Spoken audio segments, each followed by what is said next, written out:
Hello সবাইকে। সেদিন ছিল একটা সোনামন্দির। সেদিন বলছি কেন ভিডিওটা আপলোড করতে আমার একটু লেট হয়ে গেছিলো।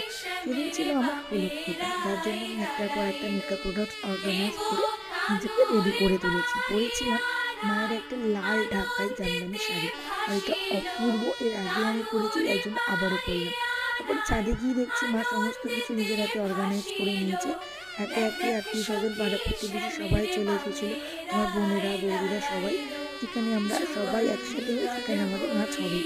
সেটা যে কোনো অকেশন হোক না কেন, যাই হোক না কেন, সেখানে আমার বিয়ে বলে কথা। তারপরে রিচুয়াল শুরু হয়ে গেল। একে একে সবাই মিলে মামি, মা, বৌদি সবাই মিলে রিচুয়ালস করতে থাকলো এবং রিচুয়ালসগুলো দেখতে খুবই সুন্দর লাগছিল। এত কাছ থেকে এত সুন্দরভাবে এই প্রথম দেখছি, যেহেতু নিজের বিয়ে বলে কথা। যাই হোক, তারপরে একটার পর একটা রিচুয়ালস হয়ে ধান কুটলো, হলুদ কুটলো, এই করে দিনটা শেষ হলো। তোমাদের ভিডিওটা কেমন লাগলো জানিও।